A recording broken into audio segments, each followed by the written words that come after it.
أبراهام ونبي موسى أملاك أبراهام ونبي موسى أنا استعلم قدست سلاسي تمسكنوا تمسكنوا تمسكنوا تبل على نفسي بوداس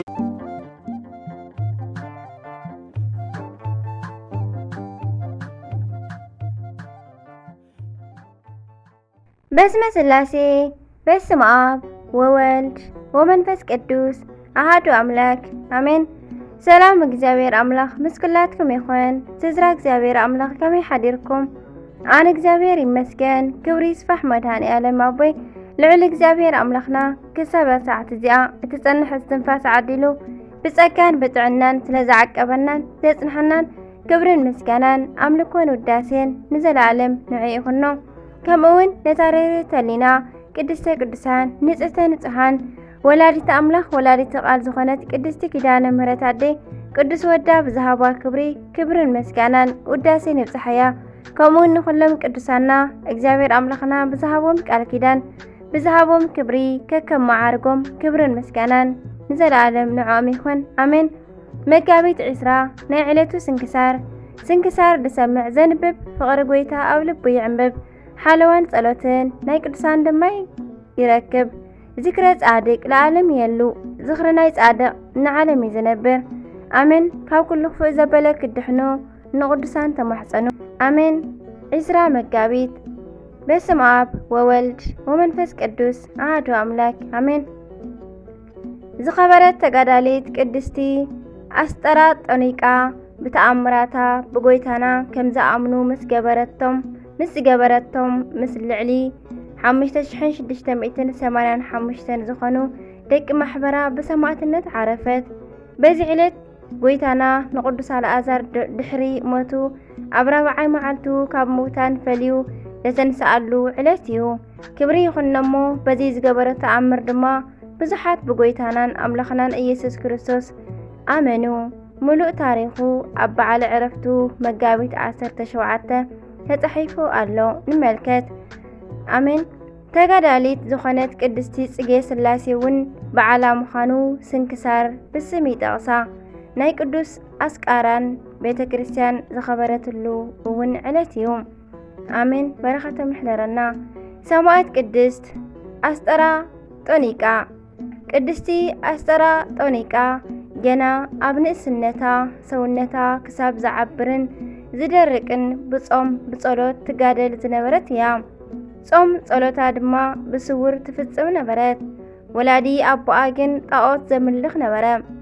15 ዓመት ኣብ ዝመልአት ጊዜ ድማ ኣቦኣን ኣደኣን እንታይ ደኣ ሰብነት ከዓቢሩ ኢሎም ሓተትዋ እሞ ቅድስቲ አስጠራጦኒቃ ከዓ ሓጢኣተይ ይቕረ ምእንቲ ክብለለይ ናብ ናይ ክብሪ በዓል ቤት ዝኾነ ናይ ጎይታይን ኣምላኸይን ኢየሱስ ክርስቶስ ይጽልይ ኣለኹ በለቶም። ጣዖት ኣምላኺ ዝኾነ ኣቦኣ ድማ ናብ ንጉስ ብምኻድ ኣብ ልዕሊ ገዛእ ጓሉ ከሰሳን መስካርን ኮይኑ ቀረበ። ብብዙሓት ጾምን ጸሎትን ሰብነታ ከም ዝዓበረን ብኢየሱስ ክርስቶስ ከም ተኣምንን ብምንጋር ነቲ ንጉስ ከሳቕያን ካብ እምነታ ከውፅኣን ሓተቶ። እቲ ከሓዲ ዝኾነ ንጉስ ድማ ሽዑ ንሽዑ ወተሃደራቱ ብምልኣኽ ንቅድስቲ አስጠራጦኒቃ ኣምጽኣ እሞ ንጣዖታት ክትሰግድ ሓባበላ ሓተታ ማለት እዩ። ንሳ ድማ ኣብ ጎይታና ምእማን ከም ዘይገደፈት ኣብ ዝረኣየ ጊዜ ናብ እስር ቤት ወሲዱ ኣሰራ። ኣዳኣ ድማ ክርስቲያን ስለ ዝኾነት ናብ እስር ቤት እንዳመፀት ንጓላ ቅድስት አስጠራጦኒቃ ኣብ እምነታ ክትጸንዕ ተተባብዓ ነበረት። ድሕሪኡ ንጉስ ንቅድስቲ አስጠራጦኒቃ ምስቃይ ቀጸለ። ናይ ሓጺን ሰሌዳ ብምቕራብ ብእሳት ምስ ኣርሰንዎ ንሰብነታ ብኡ ኣጣቢቖም ብምቅጻል ብዙሕ ኣሰቃይዋ። ነገር ግን ብጎይታና ብተኣምራት ሓሊዋ ወላሓንቲ ኮይኮነት እውን ወፀት። ነዚ ተኣምር ዝረኣዩ 4700 ሰባት ድማ ኣብ ናይ ቅድስቲ አስጠራጦኒቃ ኣምላኽ ብጎይታናን ኣምላኽናን ኢየሱስ ክርስቶስ ኣሚኖም ብሰማዕትነት ዓሪፎም ናይ ክብሪ ኣክሊል ተጎናጸፉ። ደጊሞም ድማ ናብ እስር ቤት ብምእታው ናይ ብዕረይ ቅርጺ ዘለዎ ናይ ሓጺን መስቀሊ ሰሪሖም ኣብኡ ሰቒሎምን ወጊኦምን ከብዳ ቀዲዶም ምእንቲ ክቐትልዋ ስቐልዋ። ነገር ግን እቲ ካብ ሓጺን ዝተሰርሐ ናይ ብዕራይ ቅርጺ ዘለዎ መስቀሊ ሽዑ ብተኣምራት ኣብ ክልተ ተሰንጢቑ። ቅድስቲ ኣስጠራጦኒቃ ድማ ወልሓንቲ ከይኮነት ደሓነት። ነዚ ተኣምር ዝረኣዩውን 985 ሰባት ድማ ኣብ ጎይታናን ኢየሱስ ክርስቶስ ኣሚኖምን መስኪሮምን ንሶምውን ብሰማዕትነት ዓረፉ፣ ኣክሊል ድማ ተቐበሉ። ድሕሪኡ ቅድስቲ ኣስጠራጦኒቃ እትሞተሉ ነገር ምስ መኸሩ ሓያላትን መርዛማትን ኣትማን ናብ ዝተመልእዎ ዓብዪ ጉድጓድ የእተውዋ እሞ ነገር ግን ንሳ ግን ናብ ጎይታና ኣብ ዝጸለየት ጊዜ መርዛማትን ኩሎም ሓያላትን ኣትማን ከም ሓመድ ኮኑ። ደጊሞም ድማ 4 ሰባት ዝሽከምዎ ዓብዪ ደንጎላ ኣብ ክሳዳ ኣሲሮም ብዙሕ ኣሳቒይዋ። ቅድስቲ ኣስጠራጦኒቃ ከኣ ኣብ ዝጸለየት ጊዜ እቲ ደንጎላ ኣብ 3 ተኸፍለ እሞ ወልሓንቲ ከም ዘይረኸባ ኮነት። ነዚ ዝረኣዩ ብዙሓት ኣረማውያን ሰባት ድማ ብጎይታና ኣሚኖም ብሰማዕትነት ዓረፉ። በረኸተ ይሕደረና ናይ ዘቅድስት ዴና።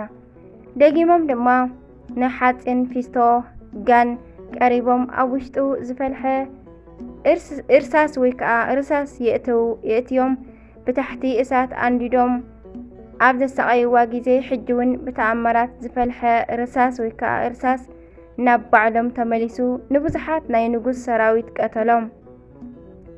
ንጉስ ድማ ነዚ ኣብ ተመልከተ ጊዜ ብጣዕሚ ተቆጢዑ ናይ ቅድስቲ ኣስጠራጦኒቃ ክሳድ ብሰይፊ ክቆርጹ ኣዘዘ። ናይ ተጋድሎኣ ፍጻሜ ከዓ በፂሑ ስለ ዝነበረ በዚ ሰማዕትነታ ፈጺማ ንብዙሕ ሰብ ድማ ብተጋድሎኣ መሊሳ ናብ ጎይታ መሊሳ ናይ ክብሪ ኣክሊል ተጎናጸፈት። ረድኤት በረኸታ ይሕደረና፣ ብጸሎታ ድማ መድኃኔዓለም ይምሓረና። ከምናታ ተጋድሎን ጸሎትን ጾሙን ድማ ይዓድለና፣ በረኸታ ይሕደረና። አሜን።